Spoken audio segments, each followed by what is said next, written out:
Ladles and jelly spoons, boys and girls, welcome back to the 10K Collective podcast, the place to be for 6, 7, and 8-figure Amazon sellers, a subset of the amazing FBA podcast family for Amazon sellers in general. Today, we're talking to Jeff Sauer, who is the founder and CEO and leader instructor of Data Driven You, which helps marketers get more comfortable with the data they need to make decisions. Data and decisions is the topic today. Jeff, welcome to the show. Hey, thanks for having me. I'm really excited to do this. Yeah, me too. I'm enough of a nerd to get excited by the word data. A lot of people think, oh my goodness, information overload. So first question then, let's define, what do you mean by data driven? What does this mean in your words? Yeah, so it's funny. A lot of times I get mislabeled as this data person who's going to tell you that you need more of data and that you need everything to be focused on having as much as possible. And then I'll be giving you some long, drawn out technical explanation. But actually, data driven to me is using as little data as possible in order to make a better decision than just relying on your instinct alone or getting stuck in analysis paralysis. So for me, being data driven is to use data to make decisions faster. Yeah, brilliant. And I like the twin problems you've put down. So it's either relying on gut or overwhelm. So Yeah. paralysis analysis. And I think most of us, my experience, tell me if this ties in with your experience of people you work with, your clients. My experience is we tend, myself included, to go from gut instinct, feeling guilty that we're not being professional, use a lot of data, get overwhelmed, and then go back to actually gut instinct again. Is that a pattern? Is it just me? Yeah, it's very feast or famine, all or nothing. Either you just rely on your instinct or you just overdo it and then go back to your instinct 100%. I should distinguish that data driven is actually, it's funny, it's the name of my company, but data informed is probably a better way to look at it. You're using data to inform the decisions versus actually driven by them, because data driven means that you have to have data to make a decision.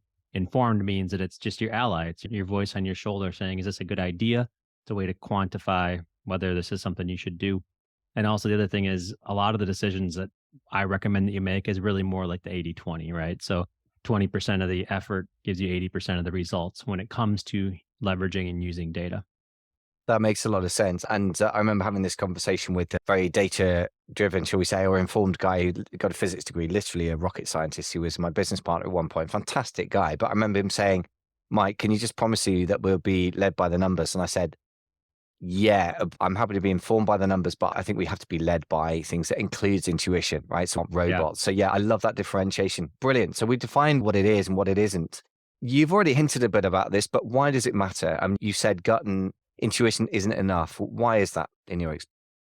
Yeah. So all the data, if you will, and the research points that companies that use data to make decisions perform better because they are not making the wrong choices, or they at least have some kind of leverage that they experience in putting the data forward. I'm specifically somebody who teaches web analytics or teaches really how to get more traffic to your site, how to get more leads, how to get more sales.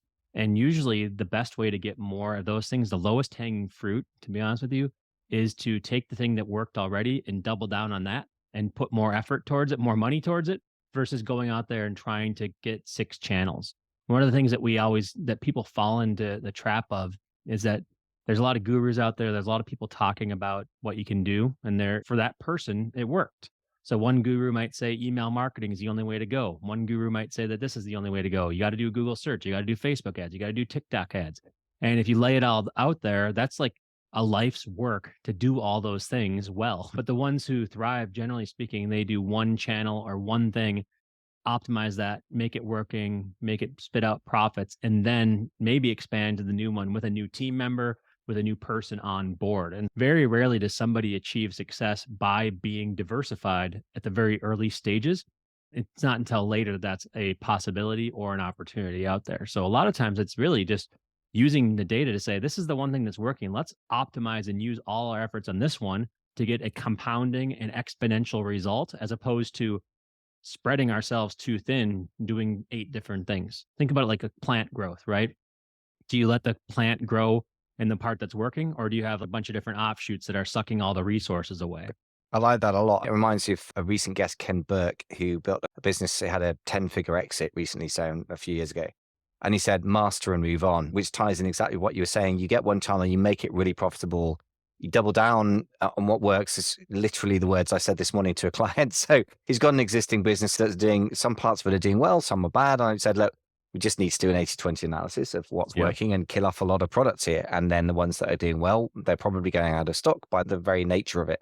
That's what Yeah. happens. Bestsellers go out of stock is even a way of identifying bestsellers normally, Mhm. right? I'm absolutely with you on that. Okay. So completely convinced then. It's important to do data informed decisions. I love it. Not paralysis analysis, not just gut driven. How do we actually make that a reality then so we don't fall into one of those traps of paralysis analysis, but it's just overwhelming and forgetting all the data? Yeah. Yeah. So I think the thing that's really interesting is you probably, no matter what you're doing, have enough data, whether you're FBA or whether you own your own web store and you have Google Analytics installed, whether you're advertising on an ad platform, they all give you a lot of data. And that's pretty much all you need at a very beginning phase to be able to do the 80-20. But I think that what people disconnect with data is that they don't realize that data, when it comes to your store or your website, it's it's a count of how many people, real people, are doing this, right? So there's real people buying that product that went out of stock. Okay, what made those real people want to come to your store and buy it? Was it a mention somewhere? Was it an ad you ran? What made these real people make this decision? And a lot of what you do is you use data to quantify how many of those real people there are that are buying something. So your stock is an example. That's data, right? How many units do you have? How quickly is it selling is just data. And then you say, okay, why is that happening? And is it repeatable? Could this happen again? Do I need to order more quantity now in order to take that? Is it seasonal?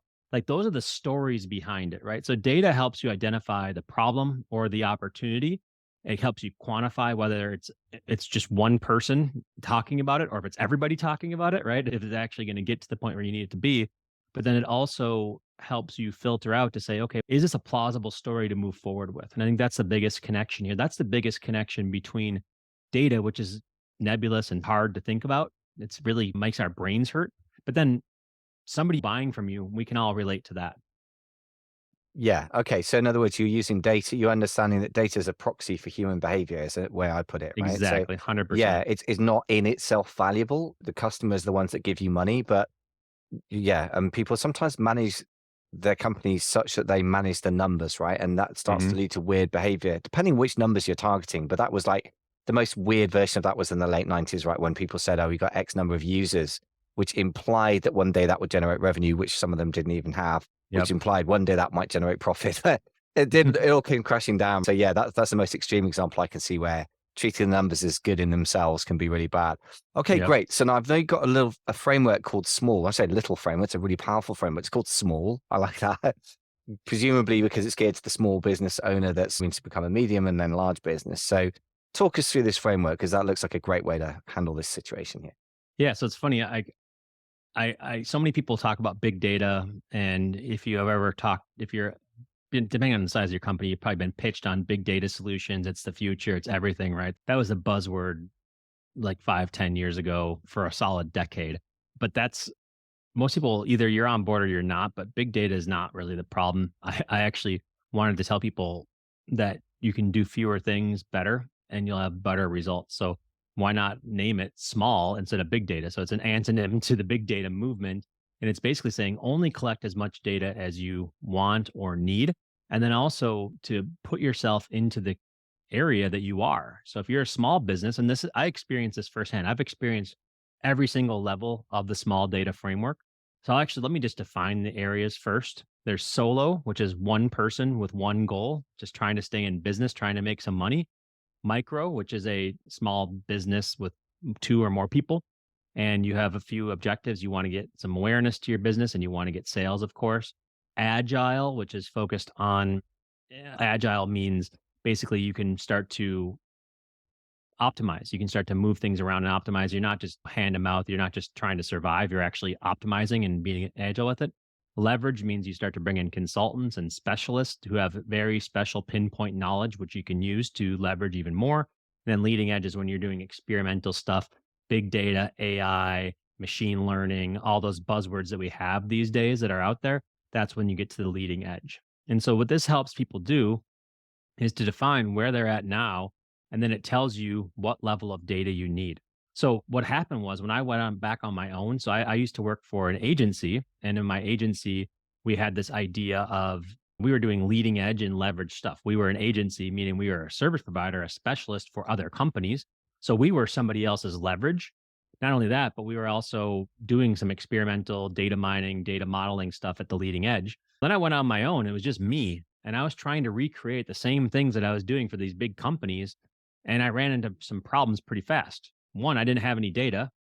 Two, I didn't really have any sales. I didn't have these things. So trying to recreate what these other people are doing, it was overwhelming. So this is just trying to bring it back to just only collect enough data for where you're at. Stop trying to compare yourself to Amazon. Like every book's about do be like Amazon. And Yeah. that's not great advice from No. a data perspective. Be Amazon like has Amazon 20. when they were tiny, maybe is better Yeah, advice, exactly. right? Yeah. But even Yeah. then, you've got to say, okay, Jeff Bezos spotted that the internet was growing Mhm. at there was a rounding error. There was like a decimal Yep. point error, right? He thought that the internet was growing at 24,000% a year. It's 2,400. But Yep. newsflash, that's not the case now. So even then, yeah, you can't simplistically copy it. I really like that point. It's Yeah. really It's big, important. be scrappy, right? Like you should be scrappy. You should be there. And maybe you can aspire to be like them, but you got to go through the steps and you shouldn't skip any steps, right? You shouldn't skip any steps.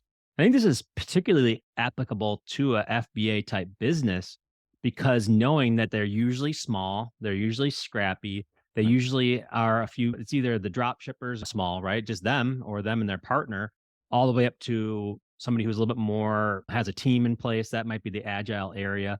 And it might not be until a consolidation happens that becomes leverage, right? Then you get the leverage and the economies of scale of leveraging as consultants, leveraging a PPC specialist across all your brands, for example, right? So knowing where you're at, you can compare, you don't have to compare yourself to somebody who's been doing it longer. And you can say, okay, let's just master this thing. And then once we're there, we can start to expand and we will have the resources to be able to expand because that means we were successful in the previous stage. Yeah, that makes sense. So, and just to summarize it then in my words, it's have an appropriate level of data for your ability to process it, right? And then also the right kind of setup, the right kind of metrics, the right mentality of what you should have at your size and stage of business instead of trying to Yep. copy huge businesses. So that brings us really to the next question, which is, so what are the most basic KPIs and how do we figure out what that needs to be for a smaller business, for example? Let's start with a solopreneur, which is very common for people listening and for my sort of target listeners. Solopreneur, 2, 3 team members, quite common in the Mhm. 7 to 8 figure range on Amazon. What do we absolutely need to know at that level? Yeah. So along with the small data, I also have a framework that I've been teaching in the university level for the last 10 years or so called ACEs. And it helps you decide on KPIs or key performance indicators or objectives, whatever you want to call it, for your business based on where you're at. So there's some terminology here, but everybody's heard the term KPI, right? Like it's the key performance indicator. You optimize for this. Now, a lot of times people want to have a million KPIs because again, they're comparing themselves to the big boys and girls, and they don't realize that they really only need to do one thing well, right? So they might only need to do awareness. They might not need to only focus on one area. And so when you're in the solo area, I think really all you need to focus is on your bank account, how much money's coming in versus how much is going out, just bottom line and a little bit of top line. How much is coming in? How much is going out? How much profit do you have? How much margins are you getting on your products and so on? That's a solopreneur. That's all you really need, right? You need to get to the point where you have enough in the bank after it's all said and done, or after things are whatever you pay out to people once you settle the year, whatever it is, that you can then hire the next person.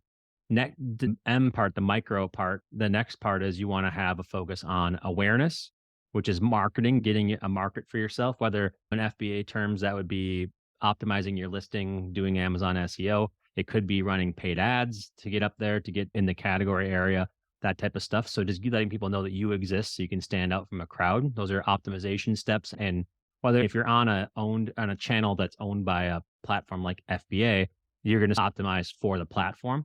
If you're owning your own store, you're going to optimize for Google for the search engines, for example.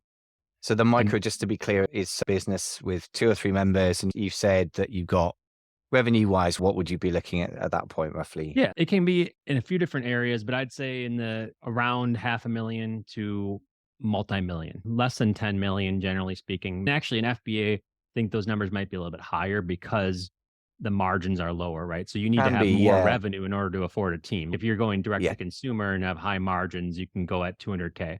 right? But this is more, yeah, 500K to $10 million, I'd say, is right around that level. Yeah, that ties in. I've seen people get to a couple of $1 million a year revenue with just one person, and maybe they've outsourced quite a lot. So it depends how you define Yep, team, doesn't it? But not least the manufacturing, which is not a small thing. exactly. And I guess we outsource a huge amount to Amazon, which if you've got your own store, you've got to take care of, not least again, fulfillment, which is you normally have to find a fulfillment partner, Yep. of course. But yes, so that ties in, and that reminds us all as well. I would just say that revenue is a pretty terrible KPI for Amazon-focused sellers. Tell me a bit more about that. It's a bit of a bugbear of mine, but people always come into me and say, "I want to grow my business," and I say, "What do you mean by grow your business?" And they say, "I want to grow my revenue." To which my response is, "That's just silly, isn't it? It's not actually growing the value of your business." What's your thought about this? Because the reality is that everyone does do that and does think of it that way. How do you deal with that whole thing of revenue target? Yeah, 100%. Revenue is one of the easiest things to game because you can unprofitably grow your revenue very easily by advertising, by giving discounts, by whatever, right? If you're losing $10 on every sale you make, then revenue is not great. It's just a race to the bottom. It's really actually hurting you more than it's helping you. So I agree that revenue makes sense, but a lot of the milestone revenue is total BS. Like I'm a six-figure business, I'm a seven-figure business, I'm an eight-figure business. That usually really does help establish the problems you're going to be going through at that phase, but those are arbitrary numbers that don't always indicate that something's successful. So I think profits definitely or margins are better. So I know Amazon, you touched on this and it's perfectly spot on.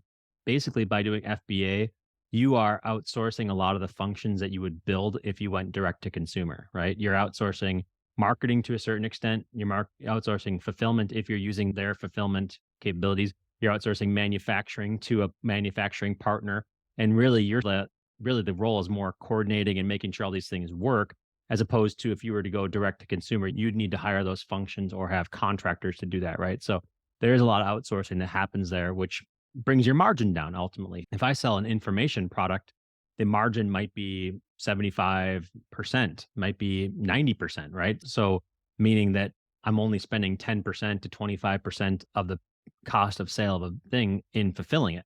And the rest of it goes to marketing costs and stuff like that.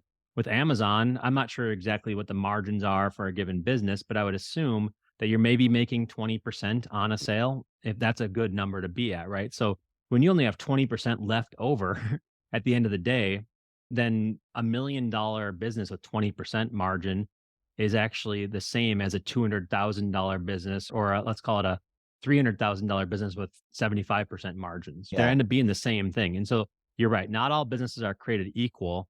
And what you really are striving to do is to make your margins better in the category class that you're in. Yeah, that's a very good point. Again, what you're benchmarking against is really critical. So I know I would say 20%, by the way, is pretty good for an Amazon focused business. So in the sort of feeding frenzy when the private equity companies were coming in and calling themselves aggregators and buying every Amazon business with a pulse, well, that's not quite fair, but they were buying reasonably for its category quality Amazon businesses. So what does that Amazon business mean? Even the name implies you're not buying a complete entity with complete Yep. control, of course. Yeah, 20% EBITDA or SDE, seller discretionary earnings, whichever way, pre-tax profit was their target number. Of course, everything's fallen off a cliff since the pandemic is no longer with us and consumer spending's in a downwards trend. I would say 10% is a more typical number. I'm hearing from a lot of the mastermind members Yeah. in this sort of 7 to 8 figure revenue range. So you're right. Really, I would say a great top line. I don't know what your thoughts about this. Is it Greg Crabtree? He's got a great book about this. Says if your gross margin is below a certain percentage, and I think Amazon sellers fall into this, then your gross margin is really your gross profit is really Yeah. the top line you should be using. Would you agree with that? Is that a good KPI to target? Yeah, and that's definitely so I want to make sure this is clear that I wasn't like there's net profit and there's gross margin, right? So I think the gross margin on info products is in the 75% range, or that's a good target. I think for an FBA business, your gross margin, meaning the cost of manufacturing, getting it there, that's got to be more like what 40% or so or something Yeah, like that, that's right? about So right. That's 30 to yeah, 40 is a good yeah. range. And then you'd expect 10 to And then 15% to go to Amazon ads as well. yeah, exactly. And then you have to yeah, Then so you got there your it overheads. Yes. Yeah. yeah, yeah. So Hence they're why definitely 10% very, pre-tax very profit, right? different. Yeah, they're very different businesses. Mm. They attract different types of people. They both can be successful, which is awesome. That's the cool thing you learn about any business is that everybody can be successful, right? There's Mm. all kinds of different ways to do it. Otherwise, we wouldn't have these businesses, but sometimes it is not the exact same. And that's where the cross comparisons are difficult. And that's where I give revenue ranges as opposed to just saying, this is, you have to be at this level, right? Because we all arrive there differently. A lot of times you save money on margins by doing the work yourself or having a partner, right? So those things can factor into it too. Yeah, that's true. Okay, so I don't want to derail you from your excellent KPI journey. Let's assume we're getting up to 4 or 5 team members. What's the revenue range? In my experience, you're probably breaking $3 million a year revenue by that point with Amazon. And my experience is it seems to jump up from solopreneurs or partnerships to bigger teams quite quickly. Is that your experience as well with a sort of e-commerce type business? And if so, why am I seeing that? Yeah, I'd say that's fair because I think that you get to the certain point where you're making money and then you hire to build up the team that was provided to you by the platform in the first place. So you're specializing these functions like customer support.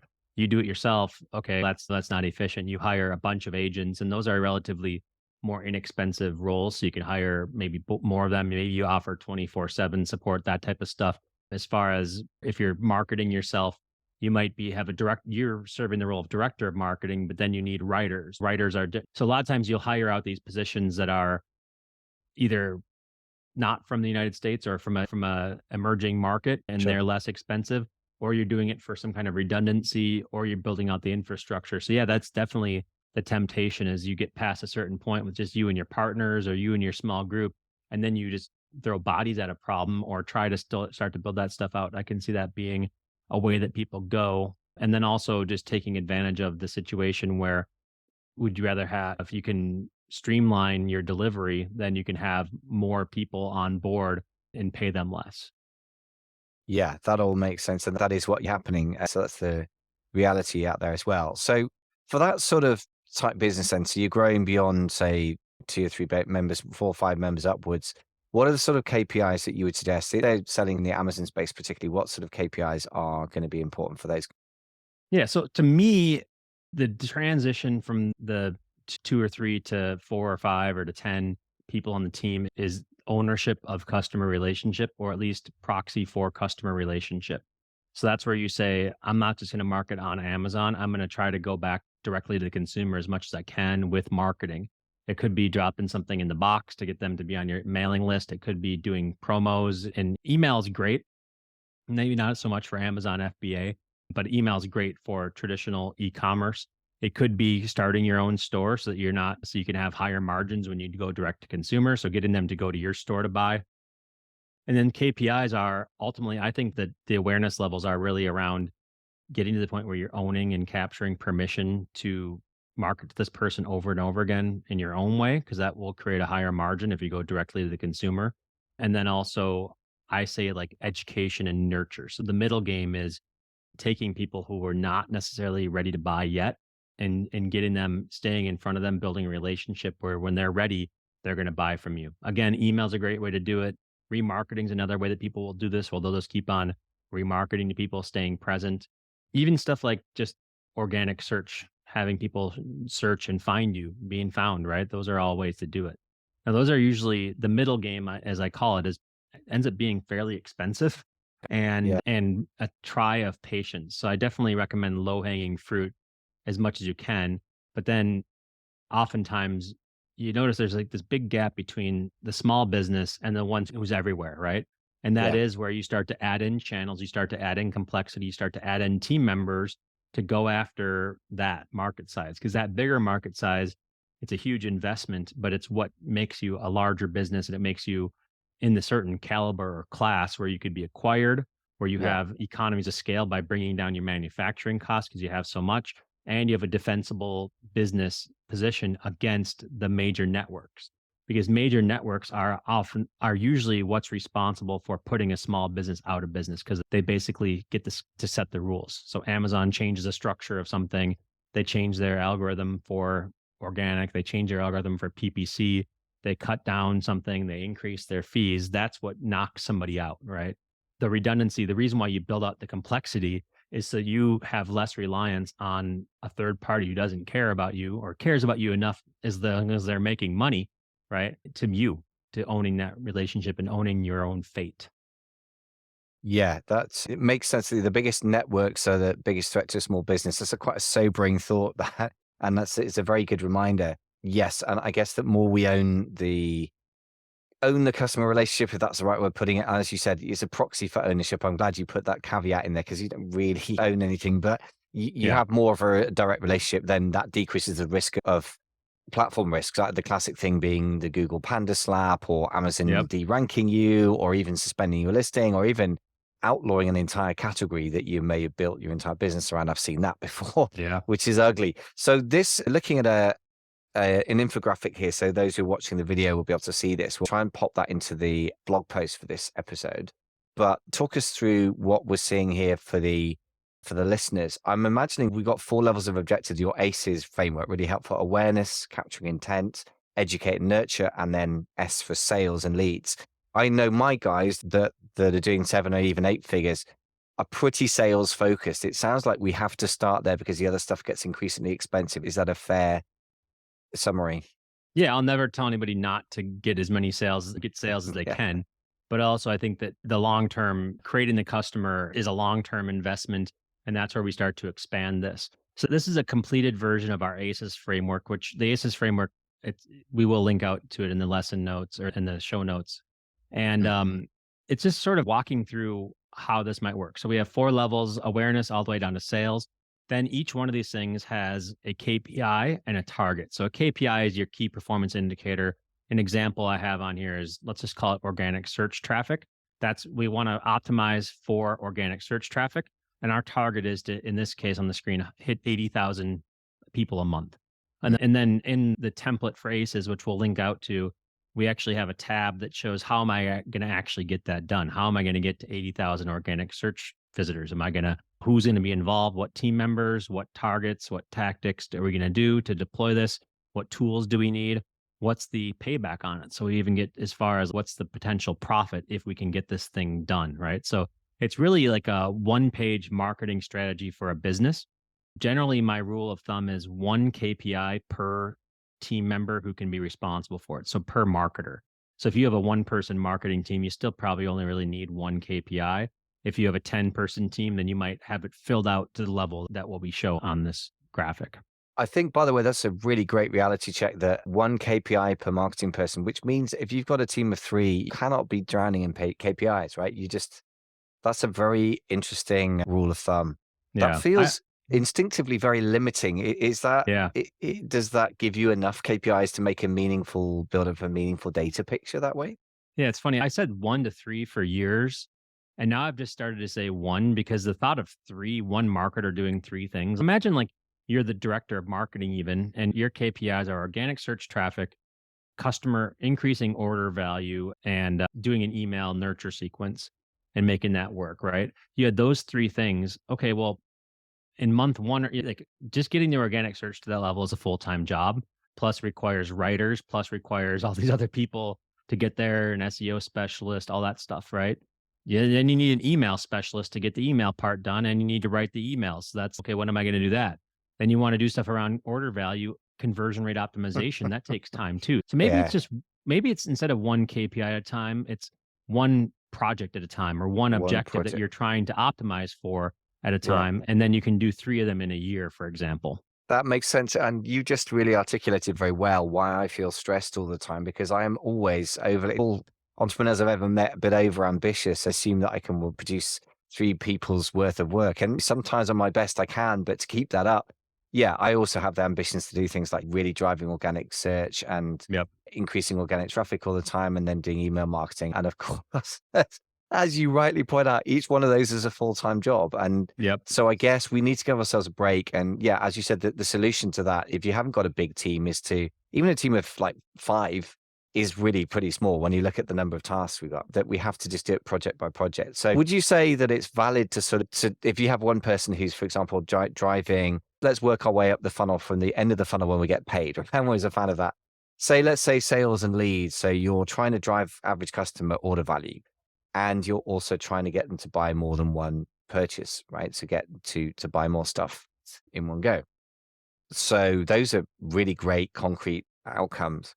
Is it reasonable to make one person responsible for both of those, but alternate the focus every 6 months? Or how would you deal with that in reality? Yeah, if you give them the resources to get it done, which is not really in the one pager, it's really hard to get down to the resource definition. But in the full template, we have that.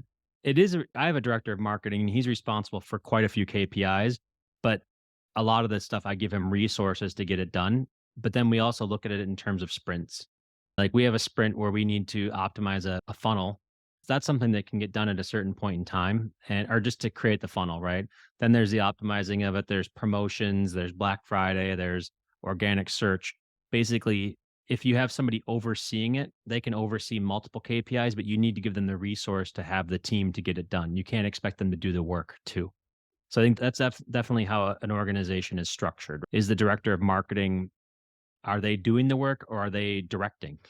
Or do you even have that role? A lot of times it's a marketing manager who is responsible for vision and doing everything, and Yeah. always are overwhelmed. Oh, yeah, yeah. They never make macro progress in the way they would have if they just got to do one thing. And I think you just articulated a lot about why a lot of us, me included for sure, but also the mastermind members who are not stupid people and are very successful by many measures relative to the vast majority of people selling on Amazon.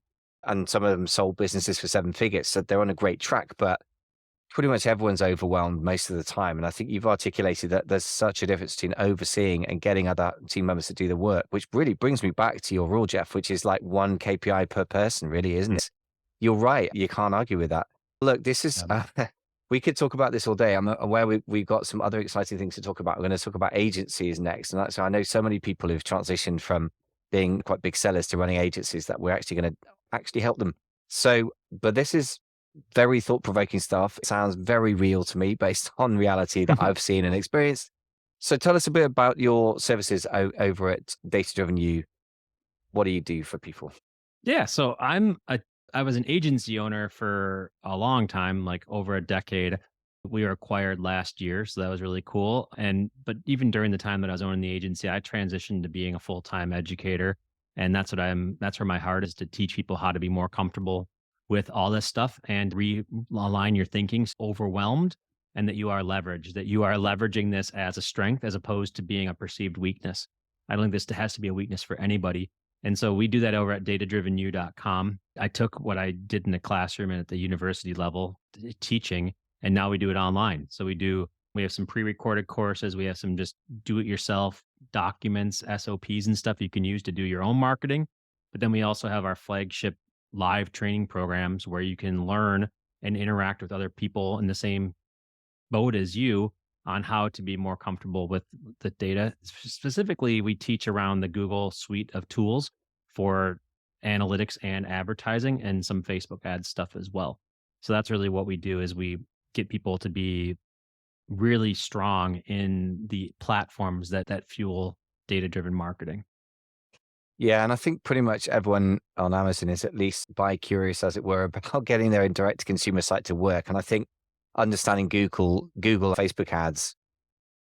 Yeah, Facebook ads are funny, isn't it? It keeps on the headlines, kind of seeming like the game's over, but it's still one of the biggest Yeah, games in town. It's exactly. still there, right? So you've got Yeah. to deal with those. So those are really useful things. You've got a couple of offers for listeners. I know one is a Yeah. lead magnet. So there's, in other words, free. So from us, it's a lead magnet. For them, it's a free product. So Yep. you've got a Google Analytics 4 migration guide. Tell us a bit more about why people might need that. Yeah. So if you are going direct to consumer, or you have a site on Shopify or any other platform, if you have Google Analytics, the old school way of doing it, the one that was current like a couple of years ago, it's going away in July of 2023, and you'll no longer have data. So everybody needs to migrate over to Google Analytics 4. It's not just a one click thing, though. You have to retag your site, do a bunch of stuff. Sounds really complicated. It can be complicated, but we have this free guide, which is a 62-page PDF you can use. It's a checklist. You can just check, I did this, and that'll help you migrate. And so that's the free offer to you. And then if you want a little bit more help along with that, we have our Google Analytics 4 toolbox, which is it's all the SOPs. So it's hundreds and hundreds of pages of checklists to do everything on this new platform. So you can learn it inside out. You can even hand it over to a VA or to a support team member, somebody who's Yeah. just getting started, and have them say, hey, check these boxes. And if you don't know about it, let me know. But if you Yeah. don't know about it and you want to learn, then you can do the courses that at Data Driven as well. Great. I was going to say, when you say hundreds of pages of checklists, I'm like, that's a thing to outsource Exactly. straight Yeah. there. Obviously, you'd have to get somebody to check your work. And so you'd need Yeah. to outsource to somebody reasonably knowledgeable. Yeah. But We designed it to be something that you would hand over for sure. I just to the point of overwhelm, I'm like, wow, that sounds scary. But on the other hand, it's something we've got to deal with. So if you've got a website of any description, which most people have by the time they're into the seven figures. So that's over at, so if you've got the migration guide at ddu.ai/migrate, that's ddu.ai/migrate. And then the toolbox, which is the hundreds of checklists, ddu.ai/GA4 toolbox. I might do a redirect for that. Let's go to amazingfba.com/data driven. Maybe that's a bit better. Or in fact, let's call it GA4. Let's call it that because that's the Google Analytics for. So Perfect. amazingfba.com/GA4. So you can get your hands on that. So look, Jeff, fantastic stuff. I know we're going to have another episode soon talking about helping Amazon agencies. Is there any final words you got, things I should have asked you about data maturity for Amazon focused sellers themselves, people that are actually selling physical products? Yeah. I think the biggest thing to say is no matter where you're at and where you're thinking, um, you can do less and be more effective by measuring twice and cutting once and planning it out. These frameworks give you an idea of how to do that and put some stuff in there. So there's nothing wrong with just saying, here's what's important to me. You can always debate it, you can do whatever, but that's a lot easier than going out there, finding a bunch of data, trying to make sense of it, doing a bunch of lifting, heavy lifting, and then still not knowing what you want. The reason why people are uncomfortable with data is because they don't have a strategy in place on how they're going to use it and they don't really know what they're looking for. And so they're confused by looking into the matrix, right? But the people who understand how to use the matrix, they're the ones who are trained to do that, right? So start with saying, here's what I'm looking for, and you will have a way easier time and spend about 10 to 20 times less effort and time overall than if you were just relying on the tools to tell you what's important. Yeah, and that ties very neatly back into what you're saying at the beginning of the show, which is data informed, not data driven. So in other words, there's no substitute for knowing what you want and then Yeah, having a strategy for getting it. And then, as you say, I guess the data is a real tool to help you, not a burden as we often experience it. exactly. Yep. Brilliant. Look, Jeff, really a comforting message, I think, for all digital entrepreneurs who bar none, I think, can get overwhelmed with data because of the nature of digital. And so that's really helpful. And once again, folks, if you want to get any help from that, I would suggest actually go over to Data Driven U with just the letter U, datadrivenyou.com to check out everything that Jeff and his team have to offer as well. So, Jeff, we're going to talk about Amazon agencies next, but for the moment, thank you so much for coming on Yeah, the show. Fantastic. thanks for having me. This is great.